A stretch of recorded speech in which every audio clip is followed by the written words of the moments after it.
Yo quiero compartir el libro de Lucas.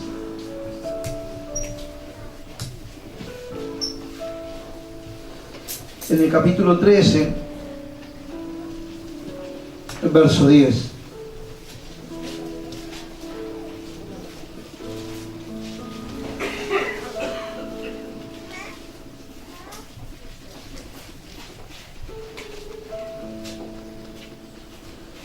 Gloria a Dios. Sea bendito el nombre del Señor.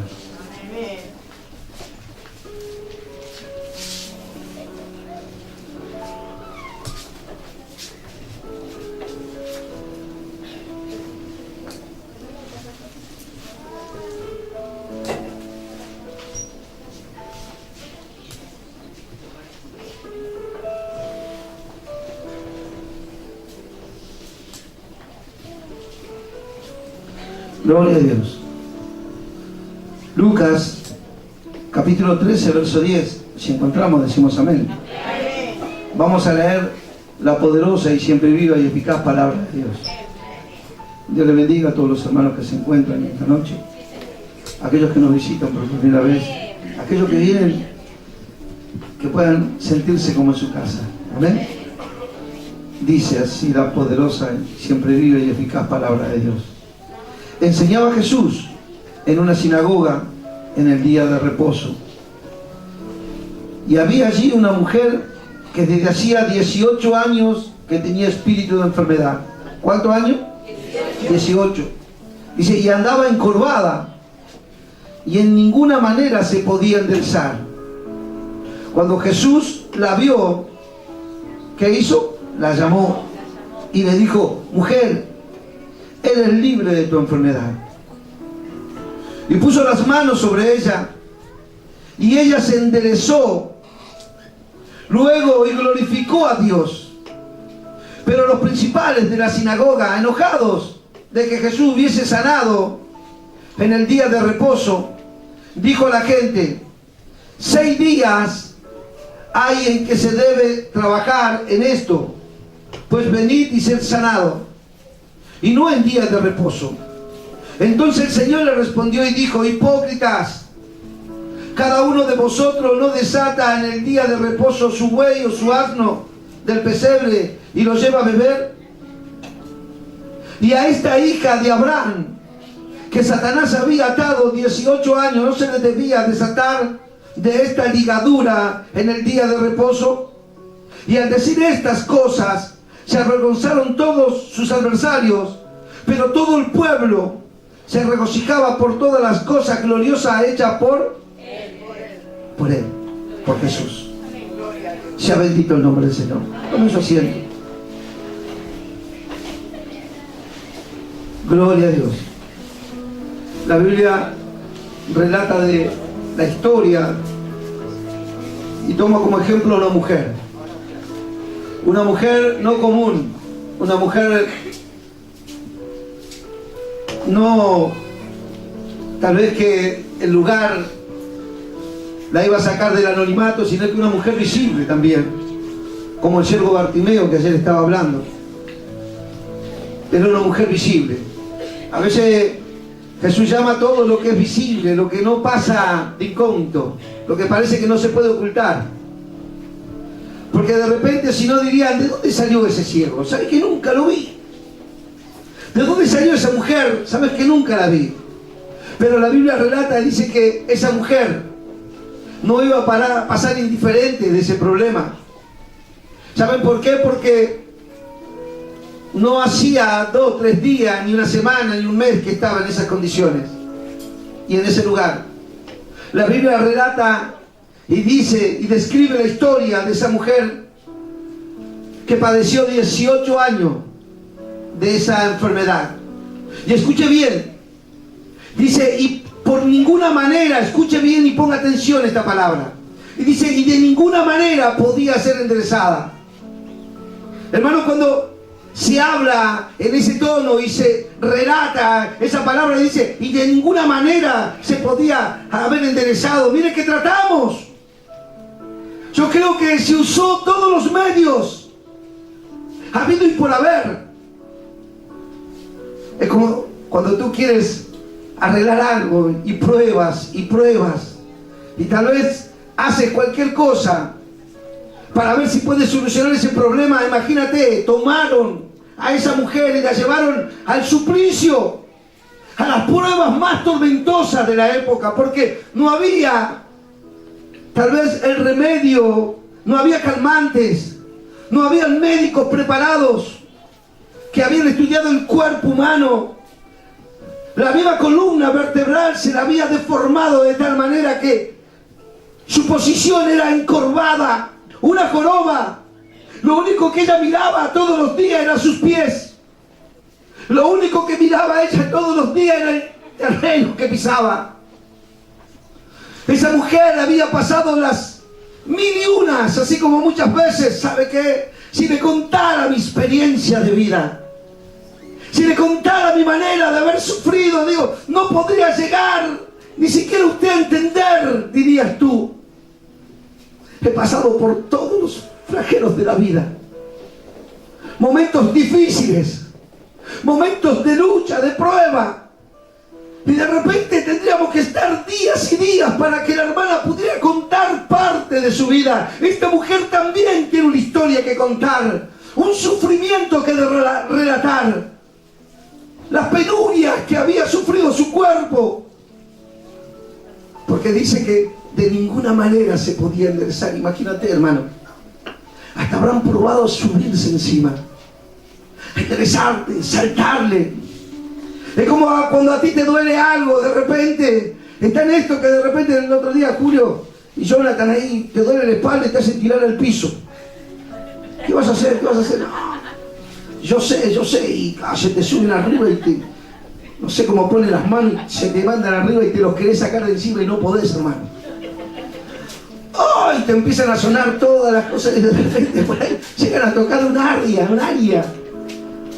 Vamos a quedar como esa mujer encorvada que se va. Porque de repente sentimos ahí como que el dolor se puede ir por un momento, pero después viene nuevamente. Lo que le pasó a mi hermano Andrés, lo abrazaron.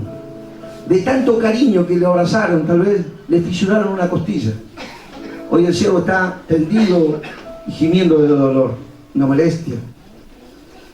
Tal vez intentaron demostrarle amor, pero se lo demostraron de una manera diferente, al cual nosotros no estamos acostumbrados. Intentarlo, sanarla, pero no de esta manera que nosotros conocemos.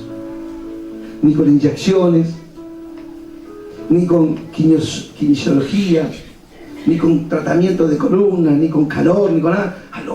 A lo indio se le metían y no pudieron, dice. Así que esta mujer no solamente había sufrido la enfermedad, había sufrido la maldeformación de su columna, sino también dolores. Y me imagino muchas personas mirándola y diciendo: ¿y si le cortamos la joroba? ¿Y si cortamos lo que impide que ella se enderece? Mire, porque habían esas clases de medicinas en ese tiempo. No estaba las grandes tecnologías de la época. Y dice que no pudieron. Por eso esa mujer era la encorvada que estaba junto al pilar del templo, la que estaba ahí como estaba el ciego Bartimeo para nuevamente tocar el corazón de las personas para que den limosna. Y tal vez alguno quería reconocerle, la miraba y... Pero yo me imagino la historia de esa mujer, porque dice que no nació en esas condiciones.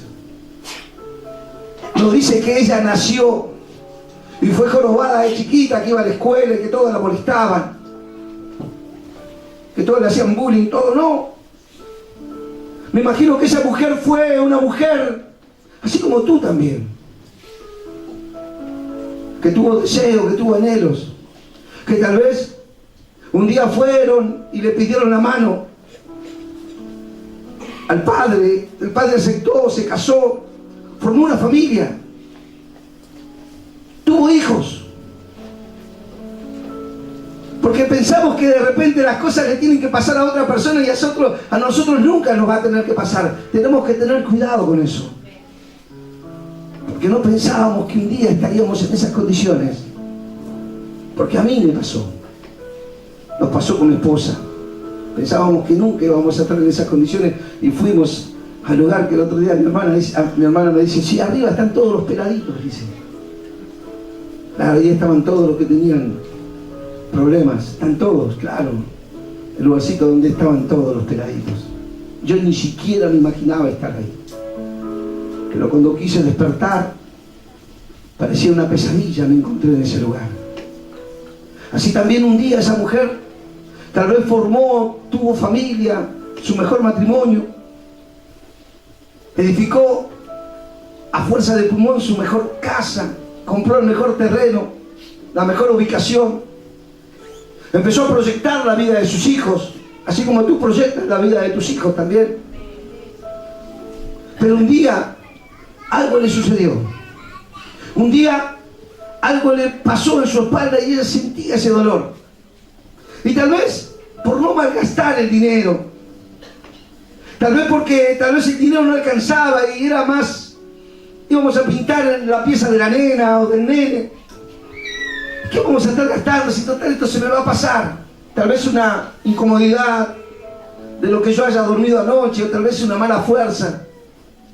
Pero eso se empezó a agravar y empezó a crecer. Y cuando se dio cuenta, se empezó a encorvar. Y cuando se dio cuenta, se empezó a encorvar de tal manera que ya no se pudo enderezar.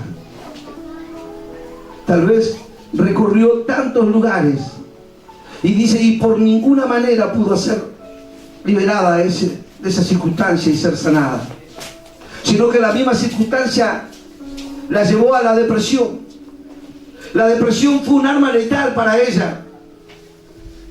¿Por qué? Porque viene la depresión desde que de repente mi esposo ya no me ama. Mis hijos tal vez ya no se avergüenzan de mí. Y la mujer entró en un shock de depresión y se aisló. Eso hizo que su matrimonio se fuera a pique, que sus hijos la miraban. Empezó a haber problemas y tomó la decisión de irse de casa. Y se fue donde tal vez ella dijo que un día se producían milagros, sanidades. Tal vez fue a buscar su sanidad. Tal vez fue a buscar su milagro en ese lugar. Y se instaló en ese lugar. Y tal vez vivió en ese lugar mucho tiempo. Y muchas veces sus propios hijos iban a ese lugar, su propio esposo, sus propios amigos iban a ese lugar. Y tal vez pasaban con la cabeza agacha para tratar de no mirarla. O tal vez la ignoraban. Ella no podía mirar. Ella tenía ya como un sufrimiento ya de por sí, que no podía mirar las caras de la gente. Pero tal vez sus hijos la podían divisar. Y tal vez había vergüenza. Porque cuando vemos el problema en nuestro hogar, cuando vemos el sufrimiento, cuando vemos al padre drogado, cuando vemos al padre alcoholizado, cuando vemos al padre malhechor, cuando vemos al padre golpear a la madre, cuando vemos el problema, los hijos también se vuelven avergonzados. Porque no tienen posibilidad de invitar a sus amigos. No tienen posibilidad de presentar a su papá, a su mamá. ¿Qué le van a decir? Sigue aquí. Mi madre es la encorvada que está junto al templo ahí, junto a la columna. Ella es la que pide, la que mendiga. Tal vez sus hijos se enmudecían. El reino de las tinieblas había tomado un dominio y control de la familia, trayendo separación, trayendo cosas feas. Como que el hijo se avergüenza de la madre, el padre de su esposa. La misma madre se avergonzaba a sí misma de mirar al rostro de sus hijos. Y llevaba su propia carga. Así como muchas veces la llevamos nosotros. Y Nos echamos la culpa de lo que está ocurriendo alrededor.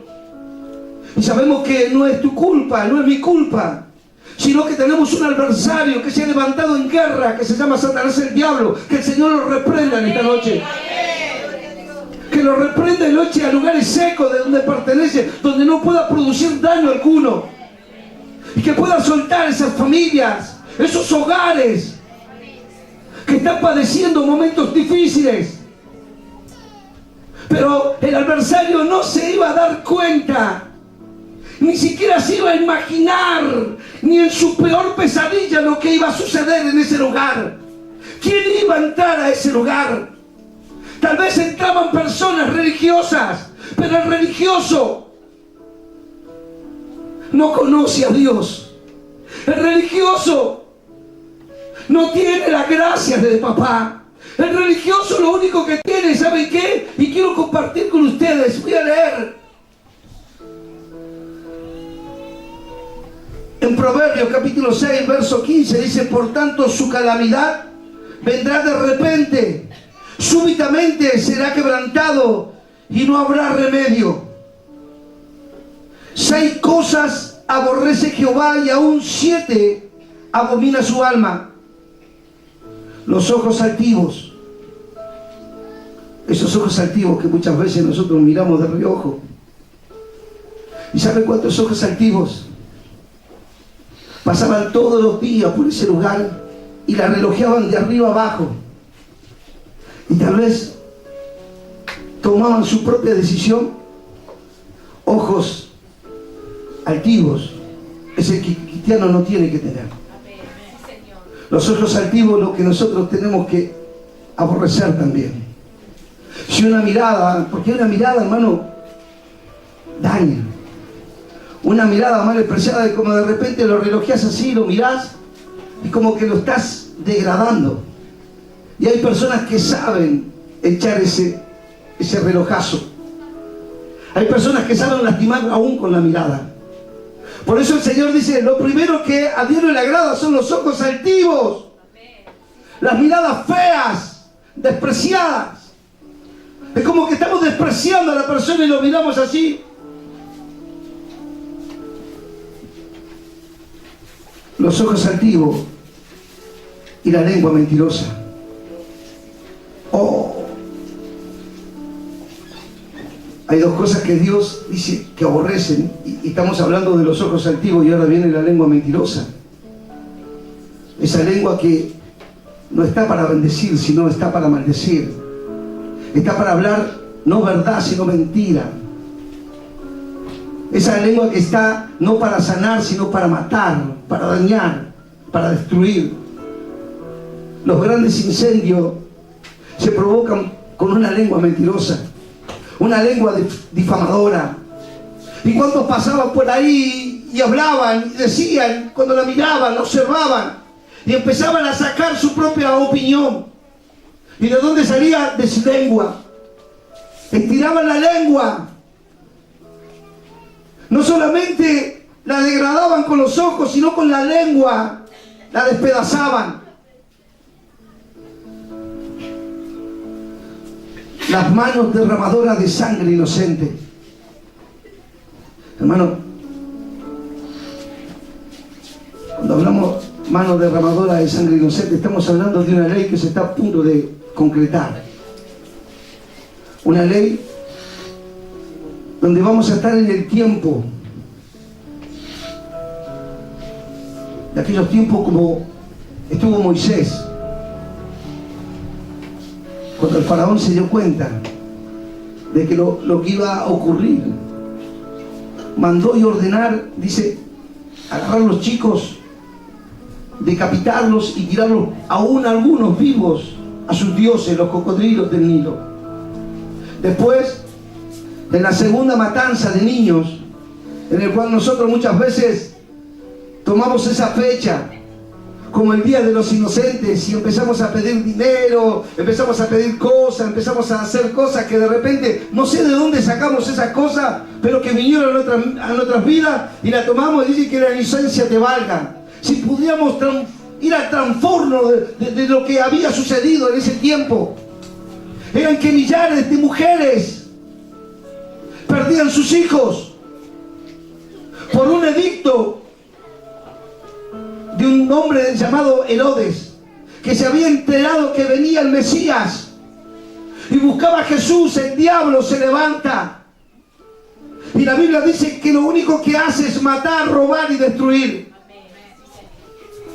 En este tiempo también se está levantando, porque yo creo que se van a levantar siervos. Lo que nosotros no estamos hablando, lo que está gestando el vientre de esa madre, que ya lo está despreciando y quiere ser como abortivo ya. Sepa que Dios tiene ya preparado algo poderoso en el vientre de esa madre.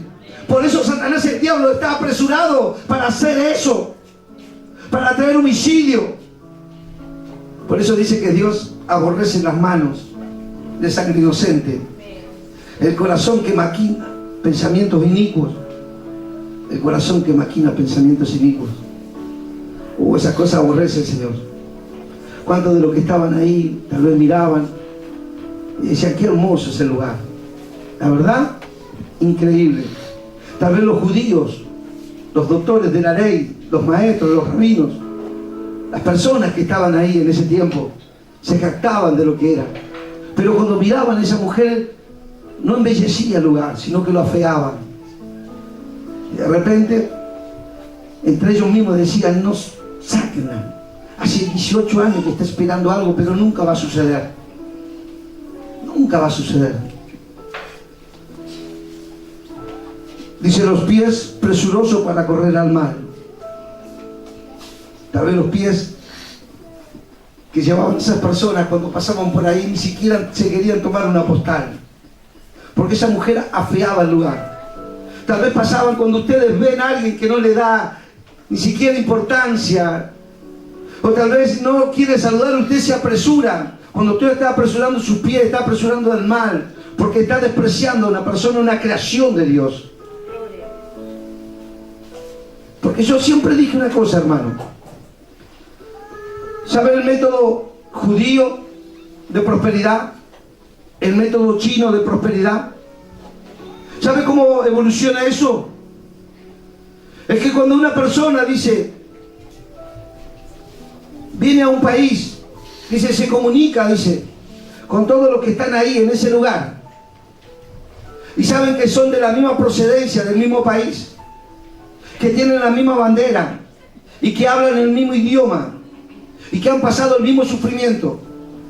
¿Saben lo que hacen ellos? Porque han venido del holocausto, se han salvado, han pasado las persecuciones a vida y por haber, pero hoy están más unidos que nunca. Eso es lo que le falta a la iglesia. Eso es lo que nos falta a nosotros, hermano. Porque si nosotros vemos que un hermano abre un almacén, un kiosco, una verdulería, una carnicería, déjeme decirle, al que menos le vaya a comprar el hermano es a esa persona. Sí, capaz de hacer 10 cuadras, pero no comprarle, porque tal vez un día tuvo algo con esa persona. Y después decimos que somos el pueblo de Dios. Después decimos que somos hermanos. Ni siquiera entendemos lo que estamos haciendo. Por eso esas cosas aborrece Jehová, hermano.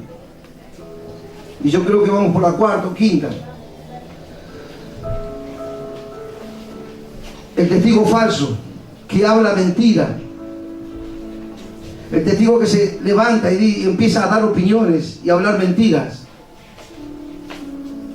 A ese también aborrece Jehová. Y van 6 cosas ya que estoy diciendo. Dice, y aún 7, dice, escuche bien, ahí viene la tercera. El que siembra discordia entre hermanos. Aún aquel que abre su boca para sembrar discordia entre hermanos. Acuérdense que a ese también lo aborrece Jehová. Y acuérdense en que ya dice que los judíos dijeron, 6 días hay, dice, en que tendrían que venir a este lugar, dice, y se prolongaría la sanidad. No en este día, dice, porque este día es día de reposo. Y Jesús salta y le dice, hipócritas, Hipócritas. Estuvo 18 años en ese lugar. 18 años de sufrimiento de esa mujer y ustedes ni siquiera movieron un dedo. Eso es lo que nos pasa a nosotros también, hermano. Cuando vemos que alguien se convierte, es como que de repente nos molesta porque pensamos que esa persona nos va a sacar el lugar. Claro que sí que te va a sacar el lugar. Si tú te estancas y acomodas tu trasero en ese asiento y estés en la comodidad, claro que sí, porque poderoso es Dios para levantar a esa persona. Si tú no quieres hacer lo que tienes que hacer, claro que sí. Ni un milagro se produjo en ese lugar, sino que la hermosura. Este lugar va a ser lindo, hermano. Esta casa va a ser hermosa, pero también van a ser hermosos los milagros, prodigios y maravillas de parte de Dios. Aquí se van a producir cosas sobrenaturales. Porque vamos a tratar de no hacer las cosas que a Jehová aborrece. Al contrario, vamos a tratar de alimentar el amor, el gozo, la paz, la benignidad, la bondad, la templanza, la fe, la mansedumbre. Vamos a tratar de ser buenos cristianos. Y si no lo sabemos, Señor, enséñanos. Enséñanos, Señor, a ser buenos cristianos. A valorar lo que tú has puesto en nuestras vidas. Jesús le dijo: hipócritas. 18 años estuvo esa mujer en ese lugar. Y hoy, ¿por qué ha recibido ese milagro? Porque Jesús la llamó y le dijo: hija. Y puso las manos sobre ella. Oh, yo quiero poner las manos sobre la persona en que sucede ese milagro. Ese es el propósito mío, hermano, también. De tener esa unción. De poder ser útil para otra persona. Y dice que esa mujer se enderezó.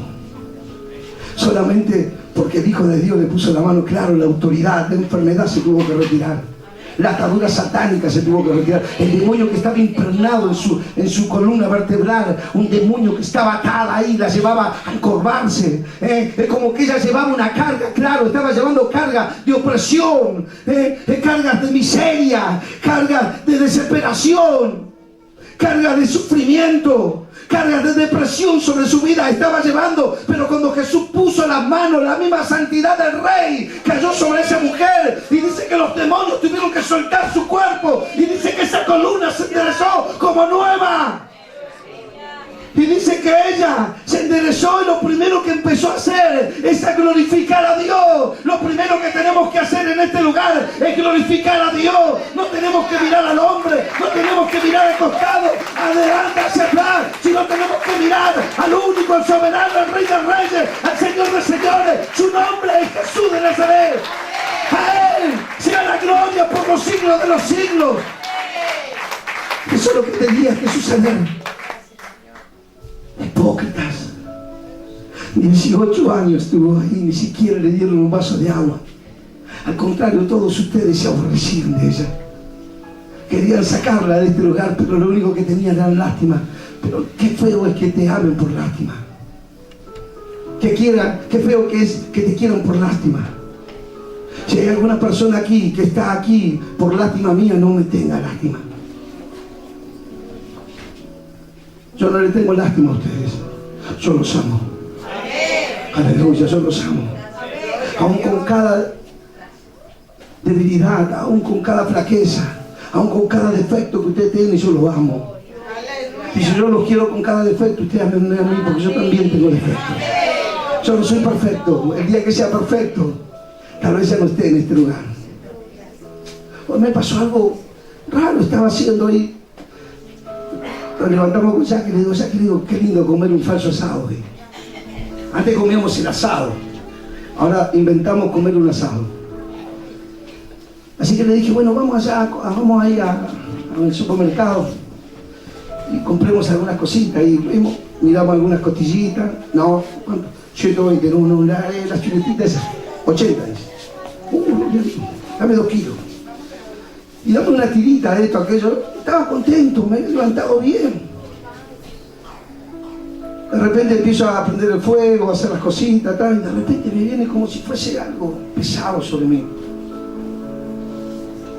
Y bueno, los chicos estaban limpiando la pileta, que Dios hizo el milagro, que ya tocó la vida del rey, de Jonathan y de Castro ahí. Cada vez que danzaban adentro de la pileta, yo decía de gozo, no era por el asado que se estaba haciendo, ¿vio? Y de repente me vino una gana, hermano, un dolor de cabeza, una ansiedad, y me vino ganas de comer pan. En casa casi no se come pan porque Vela ya se olvidó de nosotros. Tenía ganas de comer pan, ¿vio? Y lo llamo a Jonathan y digo, Jonathan, anda a comprarme pan, pero el pan que tiene que ser ese pan dorado, crocante, no me traigas ese pan que se hace así como masa, ¿no? Porque te lo mando a devolver. Estaba desesperado, así que cuando llegó comí, me sentía mal, me empecé a marear. Y yo le dije al Señor, no me lleves todavía hasta comer este sábado. ¿Qué va a ser tanto? No vaya a ser que tenga que comérselo acá los chicos solos, digo yo. Bueno, comimos ahí. Y me sentí como mareado por un momento. Debe ser de lo que nunca comía. Y bueno, me fui, me tiré a la cama, me recosté. Y como que me desmayé. Y yo decía, Señor, ¿será mi tiempo? Y ahí cuando me tiré en la cama empecé a hacer cuentas que no eran favorables a mí, sino infavorables, y empecé a pedir perdón a Dios por no haber cumplido en los requisitos de Dios, por haberme portado mal, por no haber hablado, por no haberle dicho a la gente, por no haber predicado, por no haber hecho campaña, por no haber hecho avivamiento, todas esas cosas. Le pedí perdón a Dios. Porque uno no sabe. Por eso todos los días tenemos que estar a cuenta. Vivir este día como si fuese el último día de nuestra vida. Bueno, me empecé a poner a cuenta, todo, dormí, desperté. Y desperté medio mareado. Y digo, bueno, Señor, yo no voy a predicar hoy en mi iglesia porque le voy a dar a los obreros ahí, porque me siento débil. Pero cuando vine acá, hermano, ¿saben qué? Por eso Dios da fuerza al que no tiene ninguna y multiplica la fuerza al que está cansado. Y Dios me da esta palabra para compartir con ustedes. Y dice que Jesús hizo un milagro en esa mujer. Pero no solamente en esa mujer lo quiere hacer, sino también lo quiere hacer en tu vida. Quiere interesar lo imposible. Lo imposible. Y tal vez tú digas, no, para mí eso imposible que salga de mí. No, ese demonio que te lleva a la esclavitud, que te lleva a la derrota, que te lleva al fracaso, que te lleva a la mentira, que te lleva al pecado, tiene que salir. Porque ¿qué sería si esta noche vendría Jesús por nosotros? ¿Dónde iríamos? Y todo este trabajo, como dijo Pablo, no vaya a ser que yo para otro sea como un heraldo, sea una bendición, y yo mismo me pierda. Por eso todos los días hay que vivir en una consagración. Todos los días hay que buscar a Dios. No solamente cuando venimos a la iglesia. ¿Y saben qué? Escuchen bien. Entonces los señores le arrepintieron y le dijo, Jesús hipócrita, cada uno de vosotros no desata en día de reposo su buey o su asno del pesebre y lo lleva a beber. Cada uno de ustedes que están acá pensando todas estas cosas contra esta mujer. Yo sé que tienen animales, tienen muchas cosas, dice, pero no lo desatan ustedes, lo llevan a beber. Dice, ¿cuánto más esta mujer que había sido atada por Satanás? Y menciona la palabra Satanás, por el diablo. ¿No debía ser desatada también? Para que sepan que el Hijo de Dios tiene poder y autoridad sobre la tierra. Le dijo a la mujer, eres sana de tu enfermedad. Eres sana de tu dolencia. Eres sana de tu mismo fracaso. Eres sana en este día. ¿Y saben qué? Me imagino que la mujer cuando se enderezó, buscó el rostro de Jesús. Buscó el rostro de ese hombre que pudo hacer un milagro en su vida, pero después buscó otro rostro en medio de la multitud. Ella buscaba a su familia, ella buscaba a su marido, ella buscaba lo que le pertenecía. Ella, no es que de repente por un momento pensamos que todo se avergüenza, pero cuando perdemos lo que más amamos, cuando estamos bien, lo queremos recuperar. Yo sé que tú has perdido muchas cosas por haber pensado por un momento mal, por haber tomado una decisión equivocada, por haber pensado con el corazón mal, por haber hablado de más, por haber dicho una palabra, por haber lastimado a alguien, por haber lastimado con tu mano. Tal vez hiciste algo que agravió a otra persona y por eso lo perdiste, pero cuando tú entras en razón, lo quieres recuperar, pero parece ser tarde. 18 años no fue tarde para esa mujer. Jesús vino en el momento justo y adecuado. Tuvo que pasar todos esos años para que esa mujer tuviese un testimonio. Tuvo que pasar algo en tu vida para que tú tengas un testimonio el día de mañana. Esa enfermedad que vino a tu vida tuvo que ser un testimonio visible para que tú no prediques cosas que te han contado, cosas que tú has oído, cosas que tú has leído en un lugar. No, tú vas a predicar con testimonio propio y vas a decirle a la gente y le vas a decir a la multitud y a todas las personas que se atraviesen alrededor tuyo, y cuando tengas que predicar el mensaje a través del canal de televisión, a través de la radio, tú vas a predicar un Cristo real. Tú no vas a contar algo que escuchaste, que te contaron o que viste así nomás. Tú vas a contar tu propio testimonio, lo que Dios hizo en tu propia vida. Yo no sé si le estoy hablando a alguien que esté en este lugar en esta noche, o tal vez le estoy hablando a las paredes, pero déjenme decirle, a unas paredes hablarán. Dios va a hacer algo maravilloso, y dice que esta mujer escucha la palabra de Dios y dice a esta hija de Abraham que Satanás había atado 18 años, no se le debía desatar de sus ligaduras en el día de reposo. Aún ese día de reposo que ustedes están guardando, aún que lo guardan, pero nunca hacen nada, nunca hacen nada.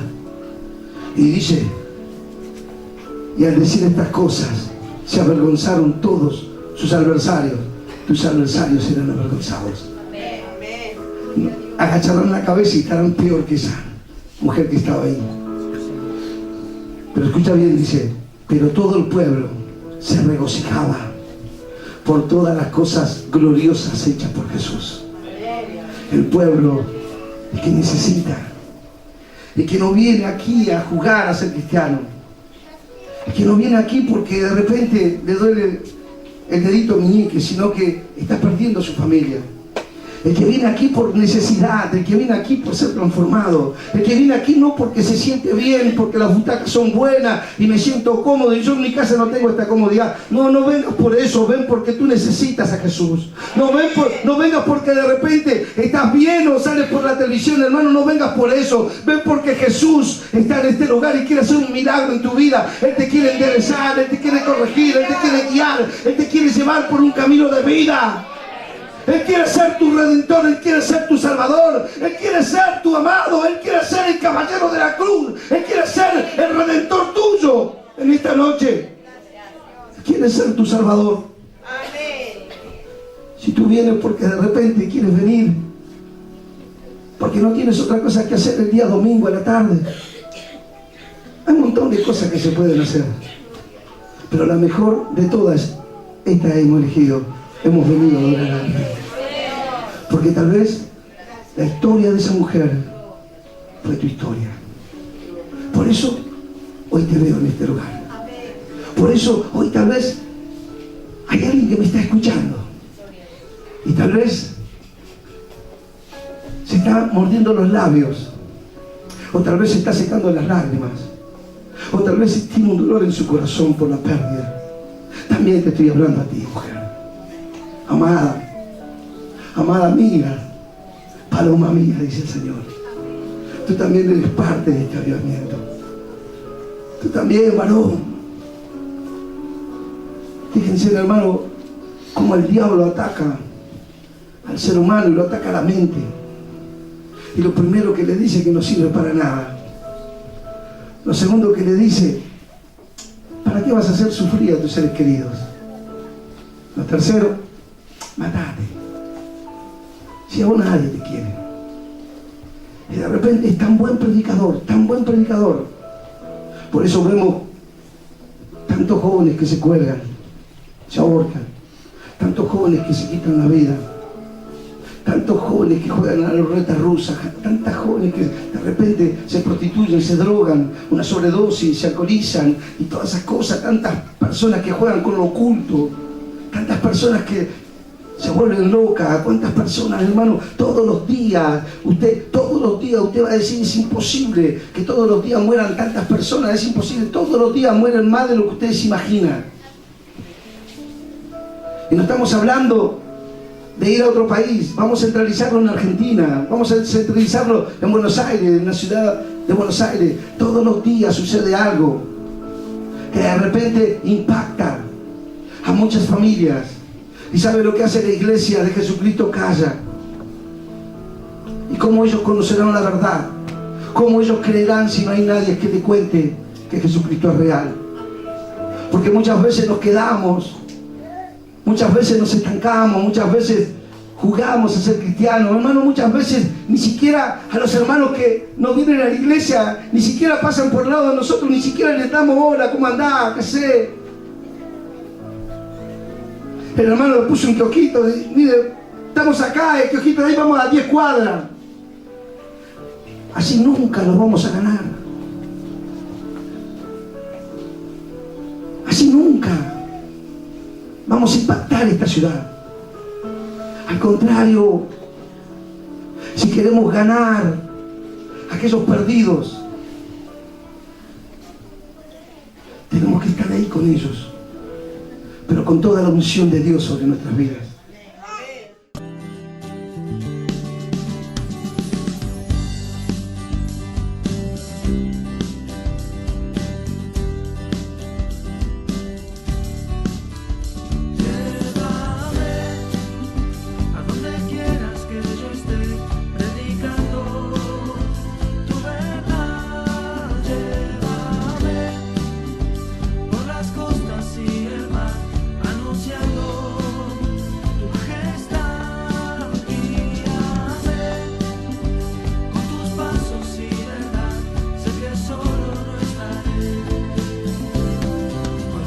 Estará.